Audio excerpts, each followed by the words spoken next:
Hello everyone. So today's reading is for the person who has been carrying a connection that feels unfinished. And not necessarily because there are still conversations happening or because there is still a relationship, but because there is still something emotionally active inside of you. This feels like the connection that still crosses your mind when you're doing something completely unrelated. The one that occasionally sneaks into your dreams, or the one where part of you knows you've changed, that you've grown, that you've learned a lot, but another part of you is still trying to understand what happened here. So the first card in the position of where this connection actually stands right now is the Three of Wands. And this is the card of distance. It's the card of waiting.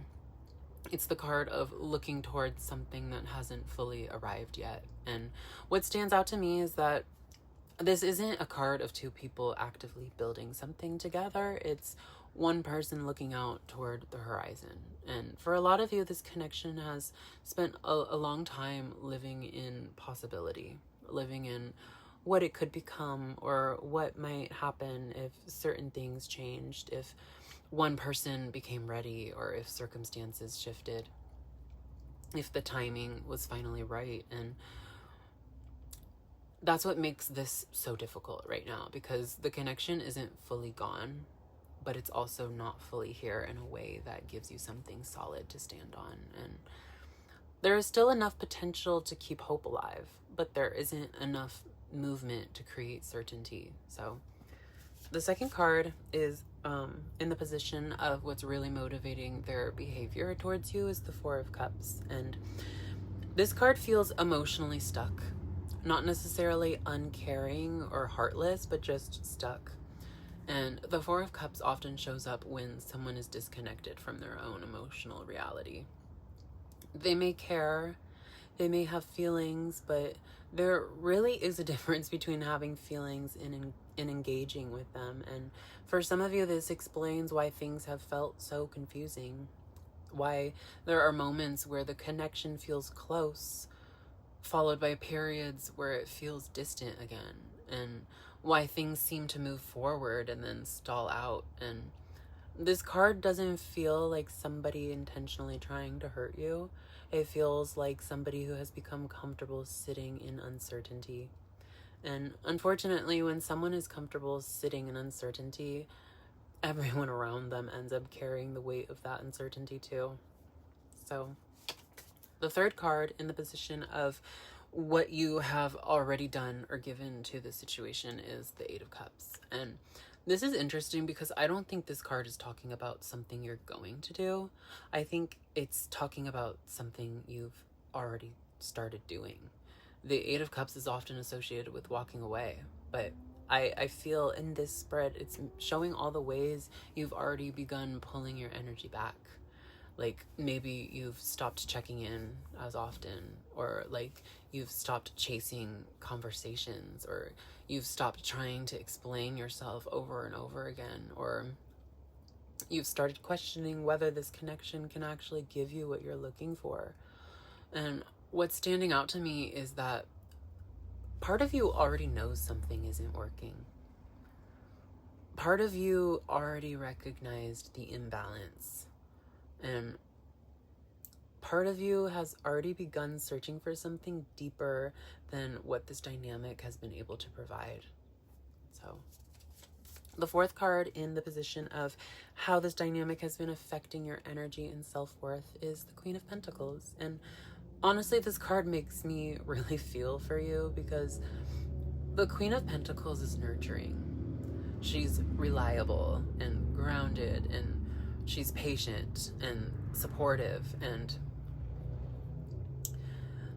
she's the person who keeps showing up, the person who creates stability, the person who holds space. And what I think has happened here is that you've slowly become responsible for maintaining the emotional foundation of this connection.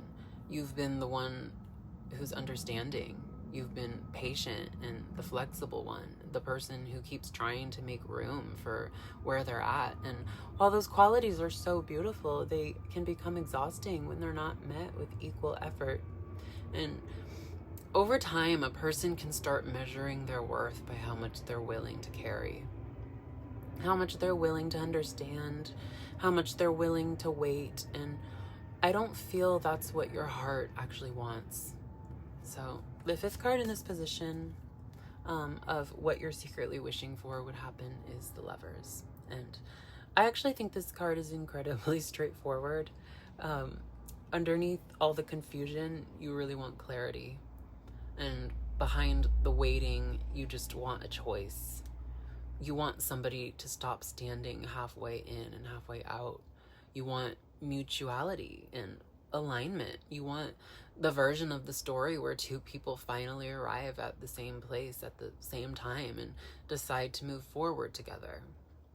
And I also feel that some of you feel guilty about still wanting that. Like you should be more detached by now. Like you should be over it by now. But the Lovers isn't judging you. It's simply naming what your heart genuinely wants. You don't want potential. You want participation, and you don't want a possibility. You want a real choice. So the sixth card in the position of the hidden truth or pattern you haven't wanted to name is the Five of Pentacles. And for me, this is where the reading gets really honest, because the Five of Pentacles is the feeling of standing outside something you're trying to belong to. It's the feeling of hoping to be let in, hoping to be chosen, or to finally feel secure. And I think this connection has been touching a much older wound, a wound around feeling overlooked or left out, or wondering if love is always going to feel just slightly out of reach. And for some of you, the truth you haven't wanted to admit is that you felt lonely here for a very long time. Not because there was never love or care, but because there wasn't enough consistency or presence. And eventually those things really, really matter. So the seventh card in the position of the most self-respecting move available to you is the Two of Swords. And this feels like the turning point of the reading, because the Two of Swords is a card of being stuck between two paths. It's standing in the middle. It's delaying a decision that already needs to be made. And I don't think this card is asking you to decide what happens with them. I think it's really asking you to decide what happens with you. How much longer are you willing to stay in limbo? How much longer are you willing to build your emotional life around uncertainty? How much longer are you willing to wait for someone else to provide clarity that you may need to provide for yourself? The self-respecting move here isn't punishment or revenge or forcing an outcome. It's clarity.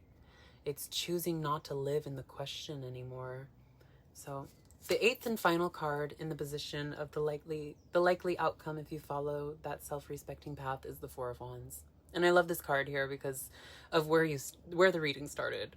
We began with the Three of Wands, and which is waiting, distance, looking forward to the horizon. And now we arrive at the Four of Wands, which is stability, belonging, celebration, and home. And something becomes solid here. Something settles. Something finally lands. And for some of you, that's a healthier version of this connection.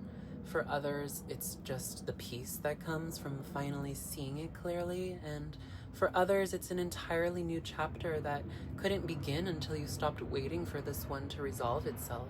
But regardless of how it shows up, the energy is completely different, because you're no longer standing outside hoping to be chosen. You're building a life that chooses you back. And honestly, that's the story of this entire spread. A connection that has lived in possibility. A person who has remained emotionally stuck. A heart that has already begun pulling away. A pattern of carrying more than your share. A desire for real mutuality. A wound around feeling unchosen. A moment of clarity. And finally, a return to stability. Not because somebody else finally changed, but because you stopped abandoning yourself while waiting for them to. So My name is Mason. I really hope this reading resonated with you or was healing in any type of way. And if you did enjoy the reading, and if you're interested in joining me here on my journey, if you've never been here before, I would really appreciate it if you subscribed. So I love you so much. Bye.